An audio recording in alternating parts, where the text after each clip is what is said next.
Hello, everybody. Scott Golden here with the Royal Rumble 2021 report, and actually a good show from the WWE, and actually somewhat minorly, I guess I'd say minorly surprised, because the Royal Rumble usually is a good show, but with what the average WWE product has been lately, I have not been expecting a good show out of even the Rumble.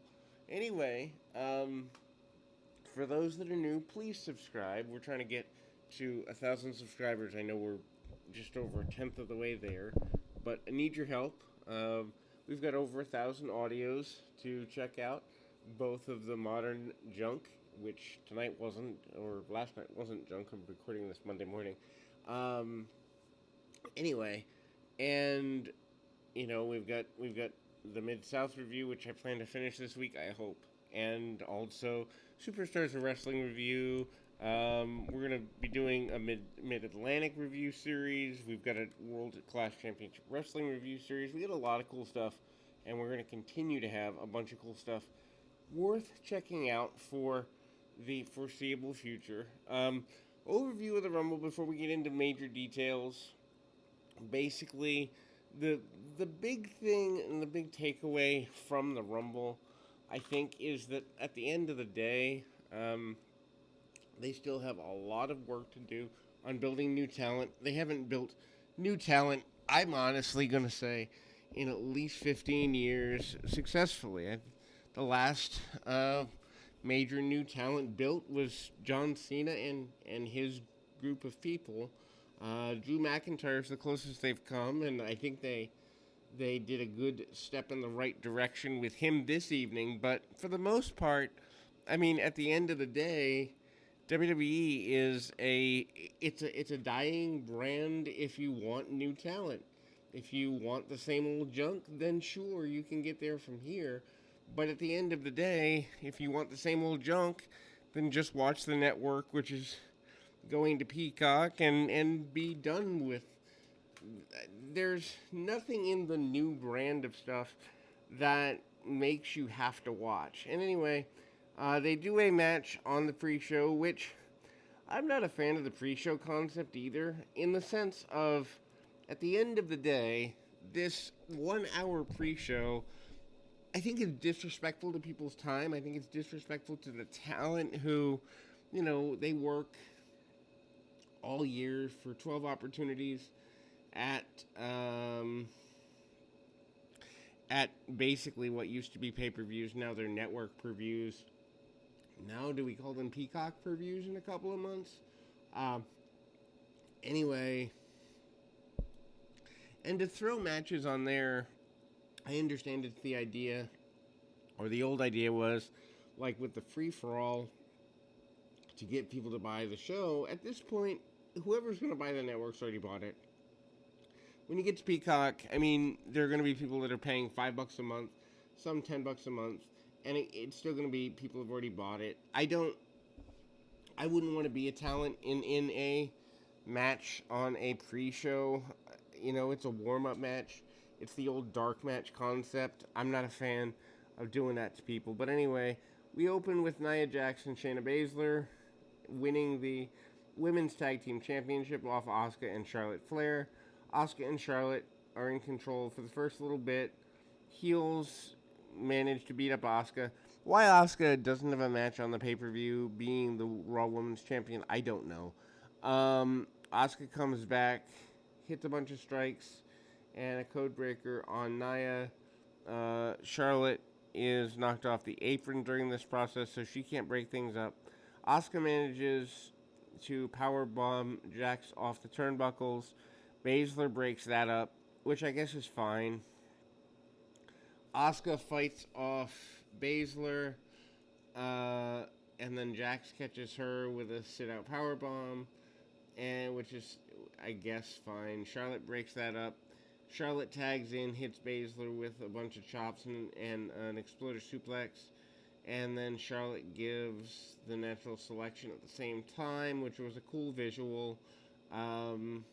Then they send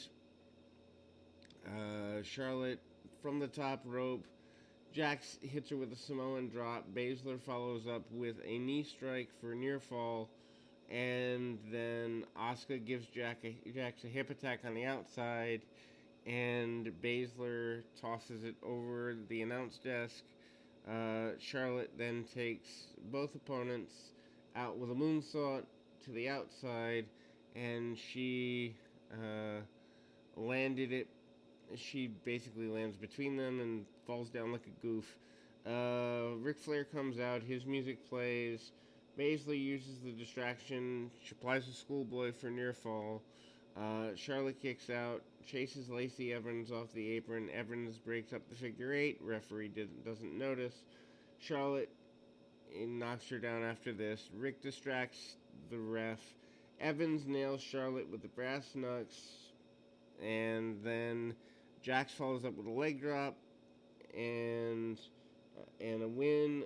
Baszler and Jax are the new tag team champions. Now, a couple of things with this. The match itself, I guess, is fine. Although Charlotte Flair is in her mid to late 30s at this point. I don't know that women, other than the Fabulous Moolah back in her day, go terribly long. Wasting Charlotte Flair in matches like this, I think, is an insult to the Flair name and the work that she's done over the last several years. I am completely against her and Lacey Evans because Evans isn't ready. And I know the argument would be, you want new stars, you gotta get them ready. Fine. Prove to me that Lacey Evans can have decent matches with people below her level, meaning below Charlotte Flair and Bayley and Sasha, and then move her up. She's nowhere near ready to be in there with a Charlotte Flair. And I know the argument would be, well, Charlotte can carry her. The answer is Charlotte shouldn't have to. There is no long-term gain in Lacey Evans. I guarantee you in 3 years, if Lacey Evans is still around, no one's going to know who she is any more than they do right now. And at the end of the day, that's the biggest problem with WWE. No one really is being built to being more known, and we'll talk about that during the Rumble. So, Royal Rumble main show begins. They start with a bunch of fireworks, which, and this is probably going to get me negative, feedback or whatever, but I hate fireworks in wrestling shows. I think they're goofy. I think they're a waste of money. I think it's, oh, look at us. We can do expensive things for the waste of money while people are dying in third world countries. It's stupid. And maybe once a year, if a guy's retiring, or if there's a huge title change, or if there's, somebody breaks a streak. Maybe once a year at WrestleMania you do them. But on every show, on every big pay-per-view, on every, this person has an entrance and we got to give him a light show and fireworks. Come on. It's tone deaf. I don't care if it's an entertainment company. To be fair, I have the same problem with movie companies who blow up vehicles when there are people that can't get to work because they can't own a vehicle. Large entertainment companies don't understand that, yes, spectacles are great once in a while, but when you overdo them, they become less of a spectacle, and it's an insult to people that are struggling in real life. Anyway, rant over. We go to Drew McIntyre defeating Goldberg, which was the right move. They do a match that goes less than 3 minutes. Goldberg comes in, they play the piped-in chants for him. They do a video package while Goldberg's in the ring. Why didn't we time this better so that he wasn't standing there like a random person? Anyway, McIntyre comes out, headbutts him, and spears him before the match actually begins. But after the introductions, Goldberg sends him into the steel steps, sends him through the barricade. McIntyre sells his ribs like $1 million. He shrugs off the ref, got back in the ring, and tells the ref to start the match. Goldberg tries to go after him. McIntyre hits him with a Claymore kick for a near fall. Um, Phillips says that Brock Lesnar is the only other person to kick out of the Claymore. So they're trying to hype that beating Goldberg is something, which is well done. I have to say I was watching this kind of as a watch along party from a distance with some friends, and I actually forced myself to listen to the commentary. Full disclosure, on all products except AEW Dynamite, I mute the commentators because I think they're awful, um, and I do it on dark. Just because, other than for interviews, I come back in on interviews, but commentary is awful, and I just, to sit through almost 4 hours of WWE commentary, my head hurt. It is so bad, so bad. Samoa Joe's the only one that should even be out there near a microphone. Anyway, so Goldberg comes at him, uh, and then Goldberg ducks a Claymore attempt and hits a couple spears in a row for near fall. Goldberg hits a jackhammer that looked awful for a near fall. To be fair, Goldberg's 54 years old. Man, in 14, 15 years, I would like to look a quarter of what Goldberg looks. Not that I ever have, but the point is, he's in phenomenal shape. Post match, Goldberg, before we get to post match, McIntyre dodges a spear, tries a second Claymore, and he actually hits it this time and gets the win. Good for Drew McIntyre. Now here's where I'm going to get crazy. There's rumors that Cena is coming back. Cena and Reigns never worked, but Cena and McIntyre could, in theory, do something for McIntyre. If they bring Cena back as like this bougie celebrity, kind of like they did with Rock several years ago as a heel, and then you have McIntyre beat the tar out of him for being a part-timer, then you cement McIntyre, who to me, in the last 10 years, is the only guy that's been over as a main event talent, other than guys they already had over. Like, the last guy they made to me is Cena, and McIntyre could be a made guy. Could be the first guy since Cena to be a made guy. And in order to do that, I think McIntyre needs more big wins. And I would be a fan at WrestleMania 37. 37? Yeah, I think that's right. To do McIntyre and Cena and stick somebody with Reigns. Edge and Reigns, maybe. Edge and Reigns, well, just spoil the Royal Rumble, but you've probably already read quick results. Anyway, but, you go that way. But anyhow, so Sasha Banks defeats Carmella in just under 10.5 minutes for the SmackDown Women's Championship. Why they put this on and Asuka doesn't get a singles match, I don't understand. Banks does an interview before the match. She says she's ready for whatever Carmella has coming at her, Reginald too, and she's interested in the Royal Rumble winner. Carmella ties Banks' hair to the ropes at one point, dives into the corner, hits a double knee strike for near fall. Banks tries the 3 suplexes in a row like Eddie Guerrero used to do. Carmella blocks on the third and tosses her into Reginald. Reginald caught Banks and she takes him down. Referee sends Reginald to the back. Carmella uses a distraction and hits a suicide dive. Carmella lands uncomfortably, tosses Banks back in the ring. Banks goes for a suplex, and then there's a knee up on the frog splash. Eddie's moves are not working for Sasha tonight, it appears. Carmella applies the code of silence. Banks slips out and hits a knee strike, and then Carmella hits a couple of super kicks. Banks catches her with the crossface and the bank statement submission win. This wasn't bad, and actually it was the best Carmella match I think I've ever seen. I still don't think Carmella's at the level to be in there with Banks, but she's closer than she's ever been. And if you have to have matches with men and women who aren't ready, this is the type of thing you want to see from someone like Carmella. She rose to a level above what would be expected, so this was good. Big E and Xavier Woods are backstage. Big E asks Woods if he got his tail beat by Retribution last week, and Woods said yes.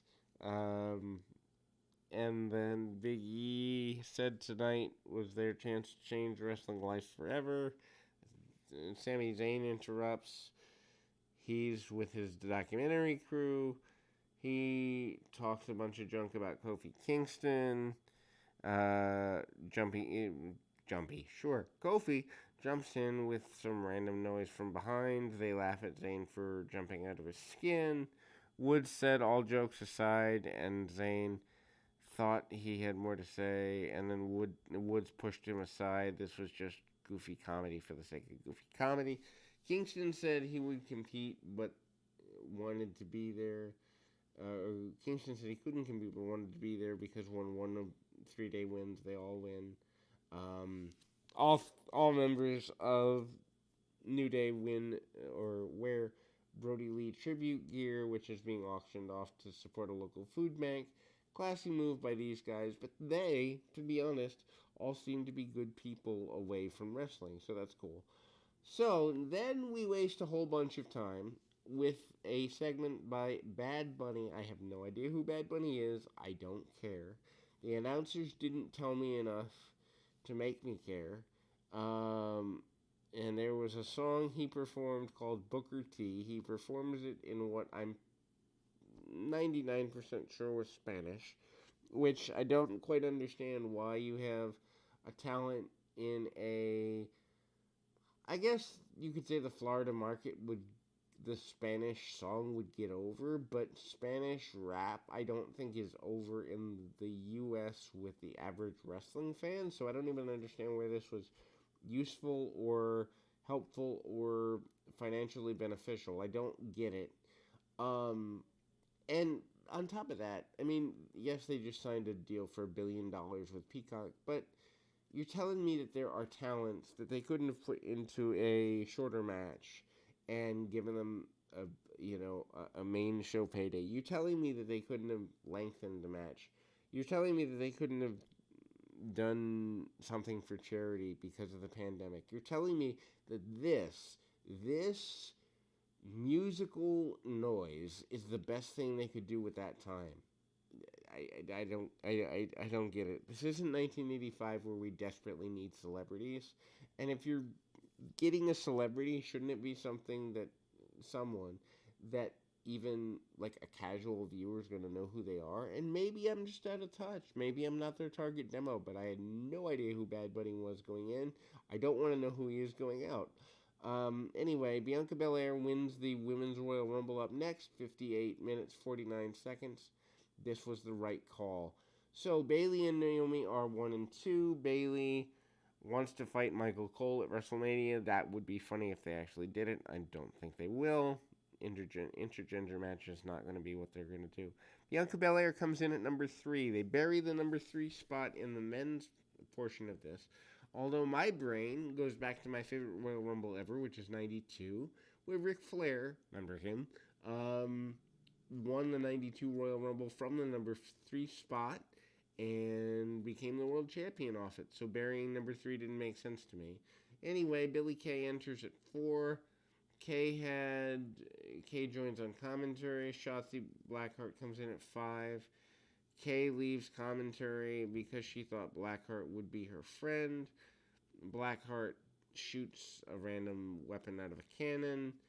Kay runs away and joins commentary again. Baszler, who'd already been on the show, enters at number 6. Kay wants to be her friend. Baszler says no, shoves her into the barricade instead. Tori Storm comes in at 7. Kay begs to be her friend. Storm basically brushes her off. Baszler eliminates Blackheart, which is the first elimination. Not a fan of that, just because, I don't know, Shotzi Blackheart's gaining momentum on NXT, and I think one of the NXT talents should have had a decent showing, and that doesn't happen here. The returning Jillian Hall comes in at number 8. and she does the "I sing horribly" gimmick. Lawler marks out for this, which, by the way, Jerry Lawler is part of the commentary team for the Women's Royal Rumble. Man, the only professional commentator on the entire show other than Samoa Joe. Notice the two really professional sounding commentators have something in common. They used to be pro wrestlers, so they understand how to pace telling stories.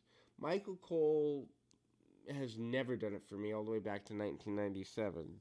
And the fact that he's a lead announcer is just an insult to the ears of everyone listening. But Lawler, at like 72, 73 years old, whatever he is, stepped into another level, which just, it tells me that the cookie cutter nature of how WWE has their announcers perform is also killing enjoyment. I'm sorry, but as much as I'm not the biggest Jim Ross in 2021 fan, he is sorely missed on WWE broadcasts these days. Anyway, Jillian Hall agrees to be Billy Kay's friend, and they do something called Billy and Jilly. Anyway, ha ha ha. Anyhow, Ruby Riott enters at 9. Storm gets a hold of her. Kay helps Riott. Kay and Hall basically tries to help Ruby. They try to help Ruby Riott, but she gets ignored. Victoria enters at number 10. Not that they're going to do it, but they should bring Victoria back full time. I don't think she wants it. I think she's got a life away from wrestling. Good for her. But she did really, really well. Peyton Royce enters at 11. And Royce and Kay go after double team Victoria. And then Peyton Royce hits a Widow's Peak. And then Victoria gives Royce the real version. Santana Garrett, who hasn't been on anywhere on TV, NXT or otherwise, in months, comes in at number 12. Liv Morgan comes in at 13. They're really wasting Liv Morgan, but I've said that countless times, week by week. Ruby and Morgan give Baszler a super kick and a crucifix bomb. Jillian Hall turns on Billy Kay, but Kay eliminates Hall, and then Riott eliminates Kay. Rhea Ripley comes in at 14. She goes nuts, eliminates Storm Baszler. Baszler eliminates Victoria, which made me sad. I mean, I wasn't thinking Victoria would win, but I could have watched her a bit longer.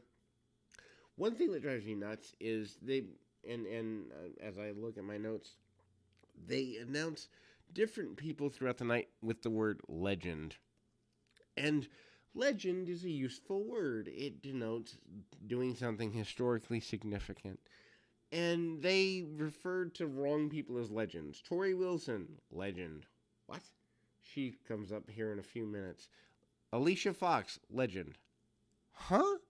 Like, they're prostituting the word legend in a disrespectful manner, which ultimately I think will eventually kill the term if you continue doing what they're doing. Anyway, Rhea Ripley, as mentioned, went nuts. And then Ripley eliminates Santana Garrett. Charlotte Flair comes in halfway through at 15. Ripley and Flair are acknowledged for coming in at the same time because Charlotte basically, and Ripley wrestled last year at WrestleMania. Man, that feels like forever ago.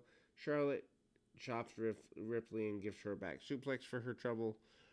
Bayley gets rid of Ruby Riott. Remember Bayley? Well, she's been here since the beginning and all but was forgotten. Dana Brooke comes in at 16. Brooke does a dive off the top rope before giving Bayley a neck breaker. I hate top rope spots in battle royals, always have. Morgan is trying to eliminate Bayley. Royce eliminates Morgan. Bayley helps Royce earlier, but that really doesn't factor into much. Tori Wilson, the aforementioned legend, Wow. So basically, 20 years makes you a legend now. Wow. So technically, I'm a legend on the New England Independents because I was around over 20 years ago, apparently. Um. Anyway, Wilson gives Bailey an X Factor. Wilson, to be fair, she looked great, and I'm not advocating that she return, but the legend term just doesn't make sense to me, and the fact she's in the Hall of Fame doesn't make sense to me either. Anyway, Rhea Ripley does a one-armed power bomb on the apron to eliminate Brooke. That looked really painful. Ric Flair's music hit, and Byron Saxton states the obvious. Man, they make him sound like a geek. They really, really do. He says Ric Flair can't enter the Women's Royal Rumble. To which I say a couple of things. Number one, if women have entered the Men's Royal Rumble, how come a man can't enter the Women's Royal Rumble? And two, duh, who said he was going to enter the Rumble anyway? I hate when they make announcers sound like trash. Anyhow, so Lacey Evans enters at 18. That's why Flair's music played. Evans thinks it's a good idea. She poses with her back turned to Charlotte. Charlotte doesn't eliminate her immediately and instead waits for her to turn around. Gee, that makes it seem like a real fight. Anyway, Charlotte attacks her and they fight outside the ring. They go under the ropes. Charlotte eliminates Royce. Baszler eliminates Wilson. Mickie James enters at 19. She still looks good and could still be a major asset if they actually did something with her. They show a replay of Bianca Belair eliminating Bayley, which they missed. The camera people missed it, and that could have been a major thing since they've been feuding anyway. I would assume that, spoiler, Bianca Belair wins the Women's Royal Rumble. I would assume that we're going for Bayley and Belair at Mania. Nikki Cross enters at 20. Alicia Fox, the aforementioned legend, enters at 21. Truth's music hits. Yes, they did a comedy spot here. Truth basically wants to get in the Royal Rumble, but forgets that it's the Women's Royal Rumble. 24/7 geeks all run out. They try to get after Truth. Fox helps Truth to fend things off. She pins Truth to win the 24/7 title. Mandy Rose is 22nd. Man, remember a few months ago before Sonya Deville manages to get a real life stalker, how Mandy Rose was coming along real well? Yeah, I do too. Anyway, Dakota Kai, who it scared the heck out of me. They said she's been around 7 years. And I just sat there and thought, what has she done in 7 years? That's 7 years of an athletic career, and I can't think of any major notable things that this poor woman has done. Not that she's not talented, not that I don't enjoy her on NXT, I do, but to imagine wasting your career in a company that just doesn't care, yeah, well. Anyway, Evans eliminates Mickie James. Carmella enters at 24. She eliminates Kai really quickly. What was the point of having Kai even come out there at that point? Ripley eliminates Kai and Rose. Cross tries to eliminate Carmella. Reginald saves her. Carmella eliminates Nikki Cross. Tamina, I can't believe she still has a job. Anyway, she's in at 25. Carmella was in Reginald's arms, going over the top rope. Tamina super kicked Reginald, and Carmella fell. Carmella gets eliminated. Obviously, this upsets Carmella pretty big. Tamina and Ripley go brawling at each other, and somebody manages to eliminate Naomi but she's not technically eliminated because her feet never hit the floor.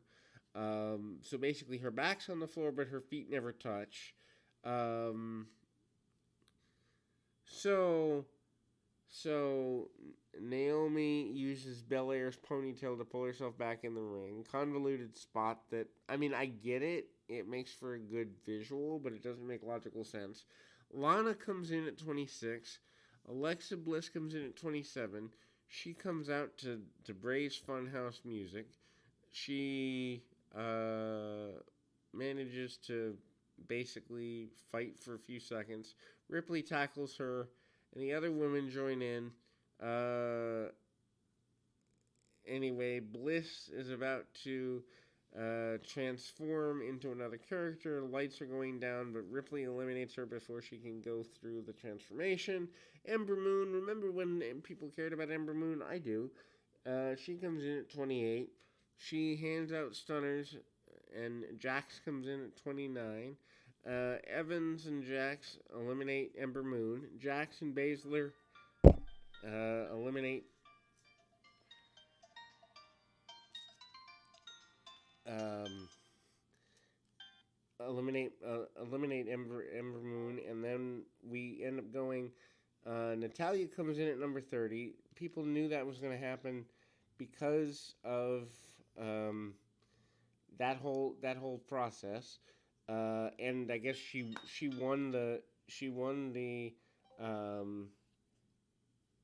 right to be the number 30 person at some show the night before or something. Anyway, Natalya comes back in, and she's in black and pink gear. She beats up wrestlers in the ring and manages to uh, lay everyone out. And I mean, they still try to push that Natalya means something. I'm sorry, she's been around for like 15, well, maybe not 15 years, but maybe, what, 14 years? And she hasn't meant anything in several of those years. She's a good hand, but Natalya being something is not, like, no one buys that. Anyway, Natalya and Lana embrace. Natalya eliminates Lana. Final four are Natalya, Belair, Ripley, and Charlotte. Natalya has the most stamina because she just enters. She hits a bunch of suplexes. Natalya is close to eliminating Ripley. Belair eliminates Natalya instead. I don't think it would have. Well, yeah, I guess it would have mattered. Natalya, getting eliminated makes sense. Ripley and Belair team up on Charlotte for a few minutes. They fight back and forth. Charlotte suplexes Belair before going after Ripley. Ripley eliminates Charlotte and stays on the apron. Belair and Ripley team up to eliminate Charlotte, and Charlotte laughs at being eliminated. I don't know why. Maybe she's going to have like a mental breakdown or something, which would be an interesting storyline. And issues with her father and all of that drive her over the edge. I could see it. Anyway, Ripley and Belair are the last two in. Ripley tries to eliminate Belair. They both go over the top but avoid elimination. They're hanging onto the ropes. Ripley suggested they get back in the ring. And then they do some "this is awesome" chants being piped in. I still hate the Thunderdome concept. I think it's goofy. I mean, I understand that you need to have sound and you need to have whatever, but do what AEW does and just have NXT first string class geeks actually sitting in stands, socially distanced. This whole Thunderdome thing, not only is it a waste of money, but it feels so amateur. Anyway, um, Ripley and Belair go back and forth. They finally we see Belair hits the clothesline over the top rope. Belair gets the win, and she's headed to WrestleMania. Kayla Braxton, out of nowhere, manages to come down and interviews Belair. Belair is extremely emotional. Some people online have really liked this promo. I felt like it was over the top emotional, and it felt forced, and it felt uncomfortable. I mean, her breaking down in tears, I understand it, and it makes some sense. But at the same time, just it felt like somebody told her to cry on command, and it felt awkward. Anyway, they do a useless backstage segment with Miz and Morrison, who they tell Bad Bunny that he should have made a song about them because Booker T's over the hill. I guess Bad Bunny's song is called Booker T, although we were never explained why that is either. Booker T actually shows up and says, "Tell me you didn't say that." Morrison said that, or uh, Morrison says that Miz said it and then runs away. Booker gets in Miz's face, and then he enters Bad Bunny's dressing room. Peter Rosenberg, a reporter no one cares about, rolls up Truth to win the 24/7 title. I guess it's good for publicity. Anyway, last man standing match for the Universal Championship. Uh, Roman Reigns and Kevin Owens. I This was the worst thing on the show to me in terms of match wise, in that you'd been building Owens as this, sympathetic figure, bringing his family into it, and the way the match plays out, just I'm not particularly a fan of last man standing matches anyway. I think they're overdone. I think the last good one was probably 10 years ago, Edge and Cena, or whenever that was. But Umaga and Cena had a good one too, but for the most part, they're formulaic and predictable. Reigns hits a Superman punch, basically less than a minute into the match. Owens gets up after a few seconds. Owens hits a pop-up power bomb and gets a 4 count out of it. Of course, man has to stay down for 10 count to win. Reigns spears Owens less than 2 minutes into the match. We've already seen Spears, so it lost some impact. Owens is up by a count of 7. Why he got almost knocked out that soon in the match doesn't make sense. Reigns attacks Owens with the steel steps, comes back with a super kick. Owens hits Reigns with the steps, and Reigns pokes him in the eye. Reigns attacks Owens with a steel chair, and then Owens goes after his legs with the chair. Reigns fights back, but Owens responds with a stunner. I hate the fact that Owens, does the stunner. I just don't remind me of Steve Austin back when things were better. Like, have your own finish. I like the pop-up powerbomb. I think it was good. I think he could have come up with another finish by now. But the stunner thing just reeks of, I'm a fan who became a wrestler versus I'm a wrestler who has ingenious ideas of my own. Anyway, Reigns falls off the platform, but he gives Owens the Superman punch before launching Owens off the platform through a table. Owens barely gets up. Owens makes his way toward the ring, and then Reigns runs him over with a golf cart type thing. Owens goes through a plexiglass windshield on a car of the cart, which, ouch. Anyway, Owens is up at 9 again. Reigns clobbers him. I know a lot of people like these type of matches, but to me, it feels like they're trying to do ECW light 20 years too late. That's what these matches feel like to me. Owens tackles Reigns and hammers away at him before giving him another pop-up powerbomb onto a announce table out of nowhere. Owens then hits a frog splash through another table. Owens gets up at 6. Reigns gets up at 9. Owens hits Reigns with a small ladder. Owens up on a forklift, and he hits a senton through a table. Ouch. It was spectacular looking, but if to me the payoff in this is Owens actually wins the belt. Even if you switch it back on SmackDown in 2 weeks, the payoff here is so lacking. Anyway, they pipe in a swearing chant. Anyway, Reigns barely gets up at about 9.5. Reigns is bleeding. Owens grabs him, and he says, "Whose blood is that on your face? It's not mine. That's tribal blood. Why? I don't understand." Anyway, Reigns gets up at 9, hits Owens with another Superman punch. This is like the fourth of his finish in the match. Reigns spears Owens through the video board on the stage. Reigns is up. He's up fairly quickly. Owens rolls around the stage at about a 9 count, and then Reigns handcuffs. He had handcuffs wrapped around his fist and nails Owens with him. Reigns tries to handcuff Owens. Owens gets a comeback, hits a second stunner, maybe a third, and then Owens uses the handcuffs to nail Reigns. And then he handcuffs Reigns to a lighting rig. Reigns can't get up. Owens is about to win. Reigns grabs the ref and tosses him into the steel rigging. Reigns low blows Owens. Heyman comes out. He tries to get the key off the key out of the cuffs and unlock Reigns. This is clunky.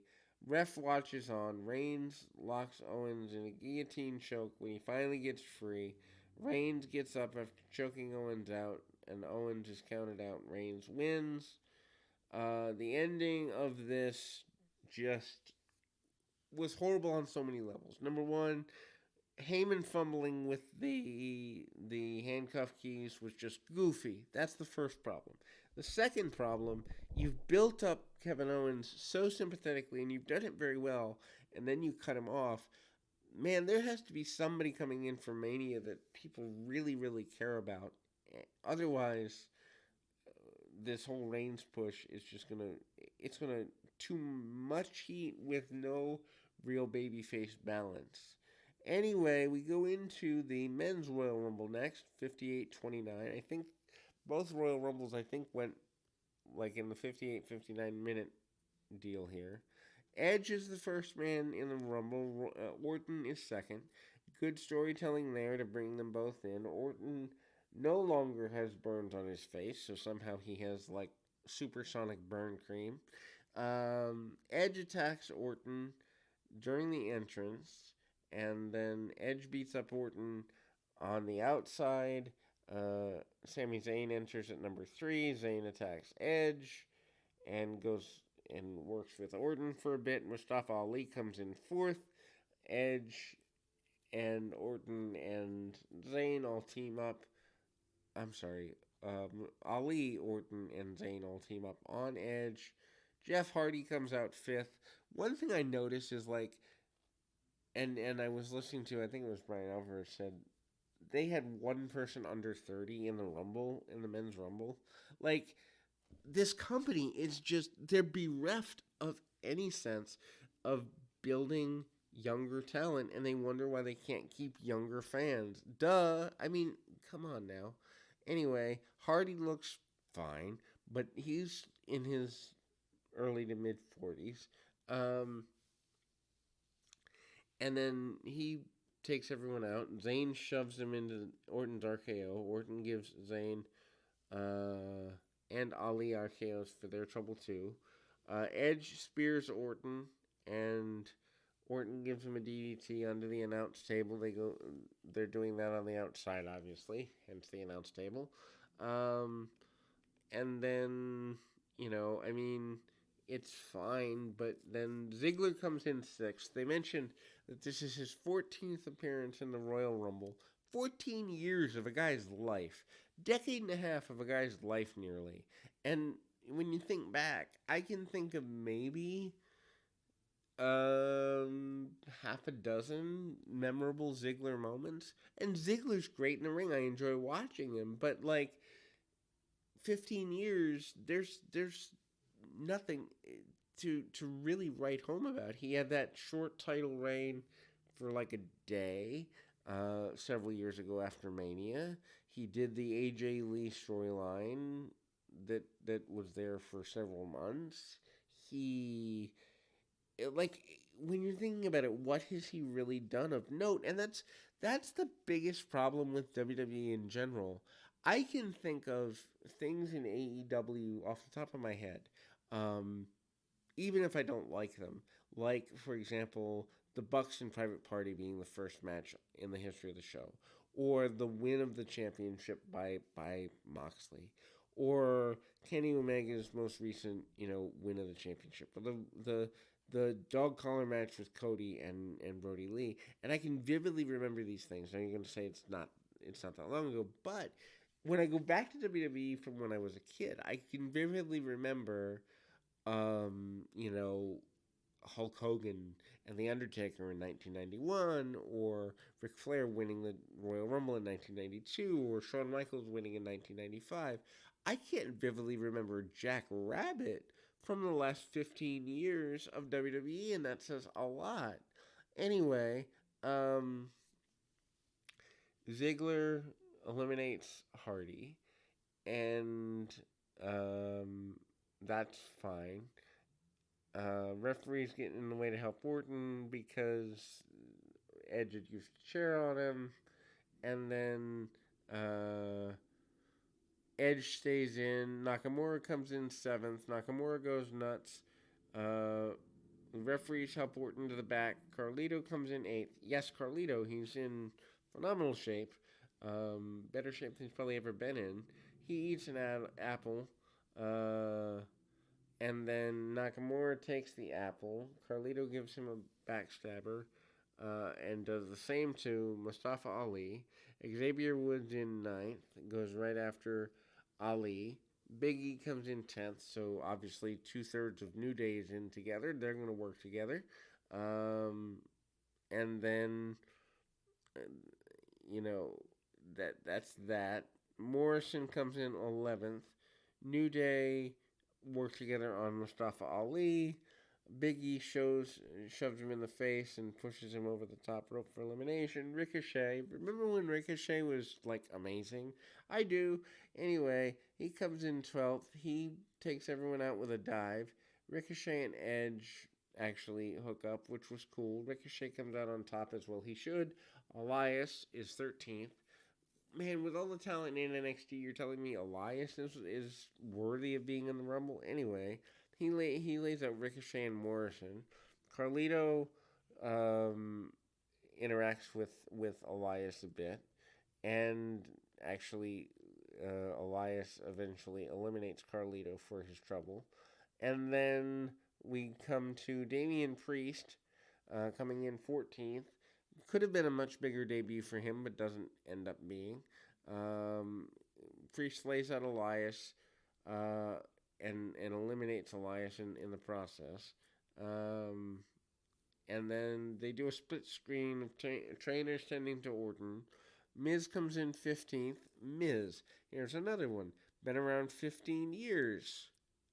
And what has he really done? He main evented WrestleMania a few times. He's won inconsequential championships a bunch of times.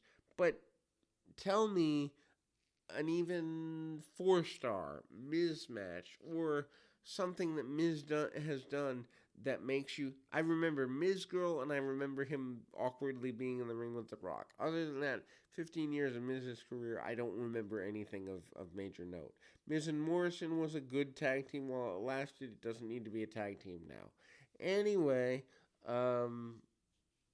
they do the distraction to for Priest. Priest eliminates Miz and Morrison. Bad Bunny comes in, hits a dive off the top rope to take out Miz and Morrison. I hated this. He's a celebrity with no wrestling training, but he's diving off high things and making it look effortless. That means any goof can do high spots. Like, don't do this. You're killing your own business. Anyway, Riddle comes in 16th. Riddle and Nakamura go at it for a bit. Announcers are they acknowledge that Priest and Riddle go at it a little bit. Daniel Bryan comes in 17th. The rumors of him winning the Royal Rumble are greatly exaggerated. He hits several running drop kicks. Bryan and Ricochet do have a beautiful exchange. Good suplex there.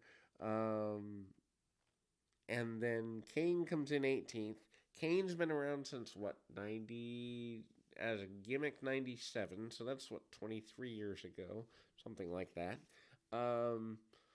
And, I mean, good gosh, Kane's still in there. Been around since '93, so that's 28 years ago. Um, I mean, just think about that, and you gotta trot him out there. Uh, Brian is excited to see Kane. They hug it out. Kane chokeslams Brian for his trouble. Priest and Kane faced off. Kane gets the better of him for a minute. Priest eliminates Kane. That's pretty big. I hope they follow up on it. Baron Corbin, why is he here? Comes in and eliminates Nakamura. That's just sad. Otis is 20. Why is he here?